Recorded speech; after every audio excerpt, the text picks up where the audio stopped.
Welcome to networkings. आज हमारा topic है वाइड एरिया नेटवर्क। तो वाइड एरिया नेटवर्क जैसे कि हमारे तीन चार टाइप्स के नेटवर्क होते हैं, लैन वैन मैन। तो जैसे कि हमने लोकल एरिया नेटवर्क, हमने काफ़ी स्विचिंग अगर आपने कॉन्फ़िगरेशन किया है, सिंपल स्विचेस के साथ पीसी जोड़ना, सिंपल एक दो राउटर को कनेक्ट करना, वो सारा लैन का पार्ट है। वैन क्या है? जब आपकी जैसे एक हेड ऑफिस है, ब्रांच ऑफिस को कनेक्ट करना है, कोई डिफरेंट टू लोकेशंस को आपस में कनेक्ट करना है, तो वाइड एरिया नेटवर्क वो होता है।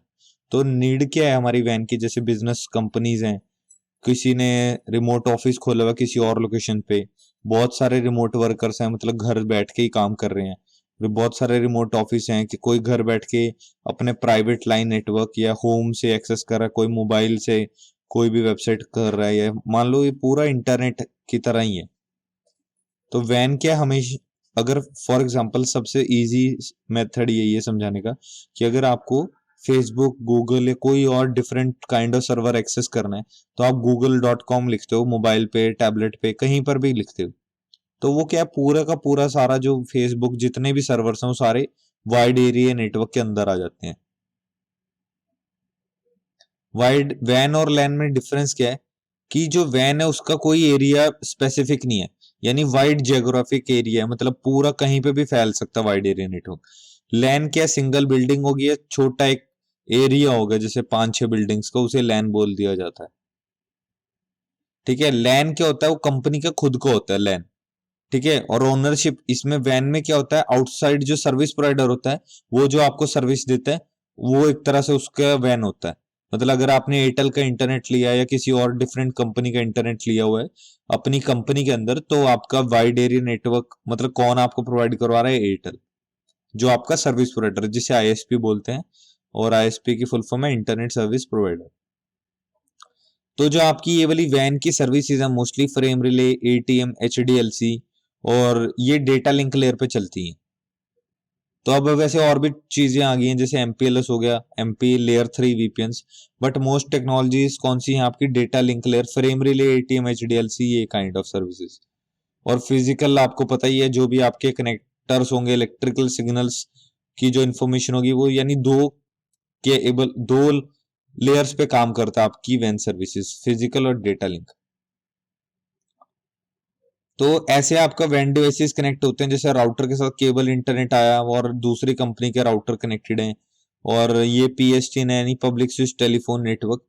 ये क्या करता है, जैसे आपने कोई वॉइस कॉल्स के लिए कोई करना है या कुछ भी, तो एक तरह से आपके पीएसटीएन होते हैं। जैसे आपने बीएसएनएल का इंटरनेट लिया हुआ है, तो यहाँ पर भी है, वो बैंगलोर में भी है, चंडीगढ़ में भी है, हर जगह है। तो वो भी क्या एक तरह का नेटवर्क है, वो भी एक वाइड एरिया नेटवर्क का स्पेसिफिक टाइप है। फॉर एग्जाम्पल, तो ATM switches, frame relay switches, public switch telephone, ये वैन के डिवाइसेस आते हैं। तो हमारे ना दो चीजें होती हैं, एक होता है डीटीई और एक होता है डीसीई। तो डीटी क्या होता है? डेटा टर्मिनल इक्विपमेंट, यानी राउटर को हम डीटीई डिवाइस बोलते हैं। और मोडेम जो होता है, जो आपको इंटरनेट प्रोवाइड करवाता है, वो कौन होता है? DCE, data circuit terminating. ठीक है। तो इसे डेटा कम्युनिकेशन इक्विपमेंट भी मिलेगा आपको कहीं पे। तो डीसी का इस साइड लिखा है, डीसी का। तो अगर मैं डीसी यानी मोडेम की बात करूं मैं पहले, तो वो क्या करता है, वो ना डेटा कम्युनिकेशन इक्विपमेंट जो होता है आपका, ये क्लॉक रेट जनरेट करता है। बाय डिफॉल्ट क्या होता है, मोडेम को जब राउटर के साथ कनेक्ट किया जाता है, तो कुछ उनके बीच में कम्युनिकेशन के लिए क्लॉक रेट जनरेट करता है मोडेम, जो एक तरह से उसकी स्पीड होती है। ठीक है। तो बहुत सारे मॉडेम के टाइप्स हैं, जैसे V.35, G.007, G.703 modem exchange. तो ये सारे मॉडेम्स होते हैं जो कनेक्टिविटी होते हैं, जो आईएसपी के होते हैं। तो आईएसपी आपको देके जाता है, तो आपको अपने राउटर से आप वही कॉन्फ़िगरेशन करेंगे। और डीटी क्या होता है? आपका राउटर डिवाइस जो क्लॉक रेट को एक्सेप्ट करता है। याद है कई बार हम पैकेट ट्रेस में क्लॉक रेट देते हैं, वो क्यों देते हैं? क्योंकि आप राउटर को राउटर से जोड़ रहे हैं, और कहीं भी यही लिखा नहीं गया कि राउटर को राउटर से जोड़ना है, यानी डीटीई को डीसीई से ही जोड़ा जाता है, डीटी को डीसीई से नहीं जोड़ा जाता। इसीलिए उस राउटर को हम, जो दूसरा राउटर होता है, उससे क्लॉक रेट जनरेट करवाते हैं, ताकि वो राउटर एक डीटी की तरह काम करे और एक डीसीई की तरह काम करे। क्योंकि जो आपकी एक लैन केबल्स होती है ना, ये वाली, ये एक साइड डीसीई होता है और एक साइड डीटीई होता है। अगर उसको इस साइड एंड पे मोडेम नहीं मिलेगा, तो वो काम नहीं करेगा। तो इसलिए हमें राउटर पे क्लॉक रेट देनी पड़ती है ताकि ये समझे ये वाली केबल कि ये मॉडेम की तरह वर्क कर रहा है।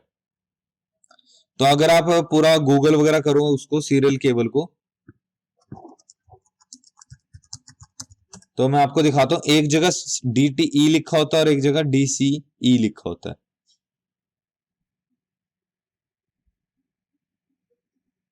ये रही केबल।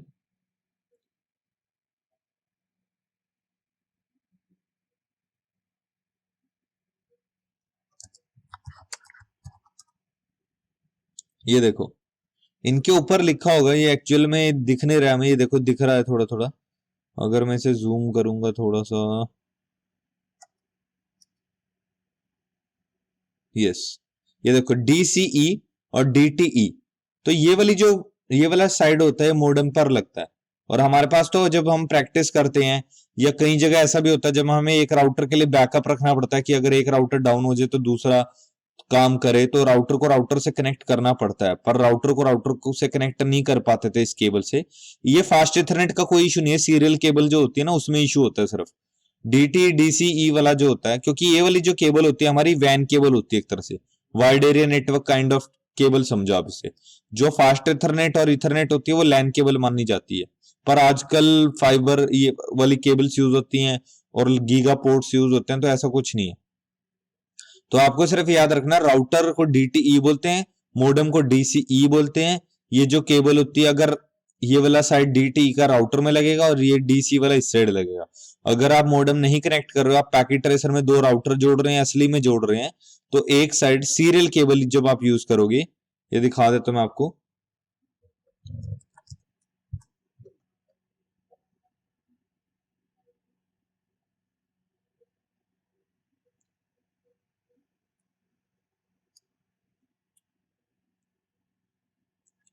तो ये देखो, अगर आपने कोई भी राउटर लिया यहाँ से कस्टम डिवाइसेस में, जैसे ले लिया मैंने, कस्टम डिवाइसेस में राउटर इसलिए लेता हूँ क्योंकि इसमें पोर्ट्स ऑलरेडी होते हैं।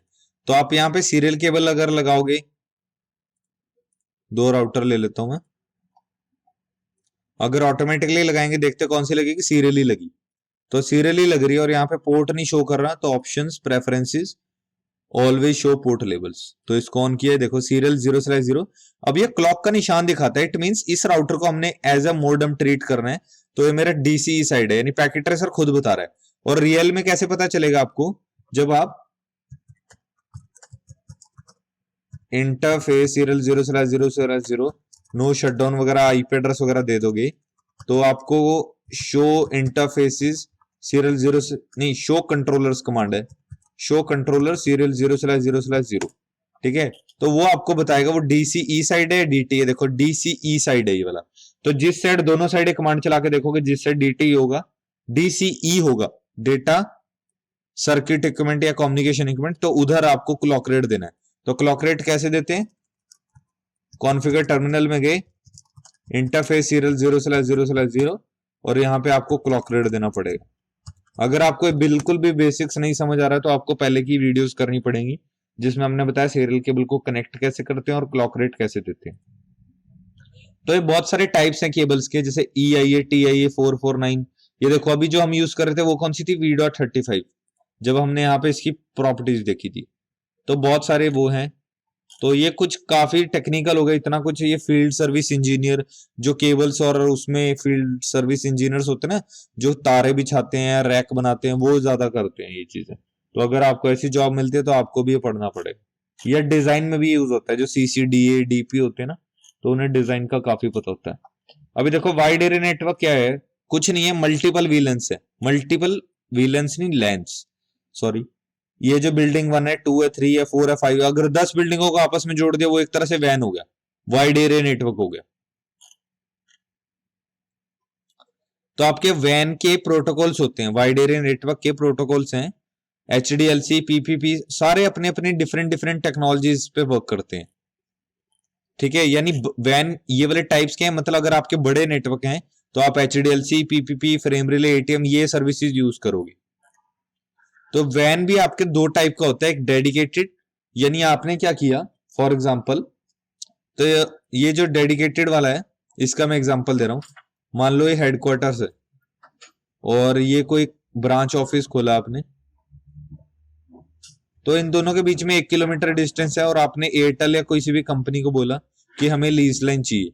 यानी लीज लाइन क्या होता है, डेडिकेट कनेक्शन होगा आपका हेडक्वार्टर से ब्रांच का। बट ये क्या होता है, कॉस्टली होता है। अगर अभी 1 किलोमीटर की बात है, अगर 10 किलोमीटर या 100 किलोमीटर हो जाएगा ये ब्रांच आपका, तो बहुत ज्यादा कॉस्टली पड़ेगा। और अगर आप सपोज करो आपकी एक चंडीगढ़ में ब्रांच है और एक बैंगलोर में ब्रांच है, यानी अराउंड 2-3,000 अगर किलोमीटर का डिस्टेंस है, तो ये तो ऑप्शन है ही नहीं वैलिड हमारे पास। तो हमें क्या करना पड़ेगा, वैसे ये भी है कि आपको लीज लाइन लेना है तो उधर से भी लीज लाइन ले लो बैंगलोर से, इधर से चंडीगढ़ से ले लो, तो आपको सर्विस प्रोवाइडर को बोलना पड़ेगा कि मेरा कनेक्शन बनाओ।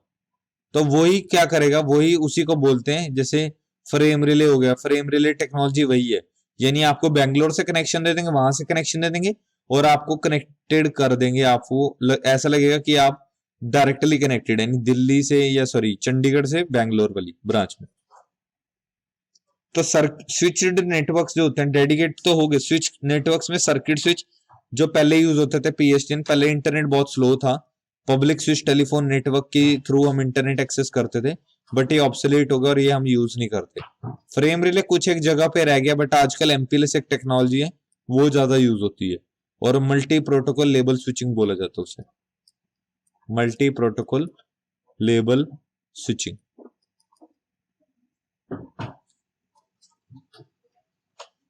तो यही मैंने बताया, डेडिकेट लाइंस होती हैं, सर्किट स्विच होता है, पैकेट स्विच होता है, और जो लीज लाइन होता है सिक्योर होता है सबसे ज्यादा, क्योंकि आप आपस में कोई बीच में आ ही नहीं रहा, राइट। पर अगर आप ये सर्किट स्विच लोगे, फ्रेम रिले वगैरह लोगे, तो सर्विस प्रोवाइडर आपको अकेले को इंटरनेट कनेक्शन नहीं दे रहा, बहुत सारे हजारों क्लाइंट्स को दे रहा अपने, तो लेस एक्सपेंसिव है और ये थोड़ा सिक्योर कम है as compare to lease line. तो ये वैन के बेसिक्स थे, इसके बाद आप एमपीएलएस का बेसिक्स पढ़ सकते हो और थोड़ा इसको डिटेल में पढ़ो कि डीटी डीसी करता क्या है। अब डीटी अगर मैं आपसे पूछूं क्या करता है, सोचिए, क्योंकि डीटी क्या करता है, ये क्लॉक रेट डीटी एक्सेप्ट करता है, डीसी जो मोडम वाला साइड होता है वो क्लॉक रेट बनाता है। ये क्यों होता है, क्योंकि ये आपस में कम्युनिकेशन कर पाए।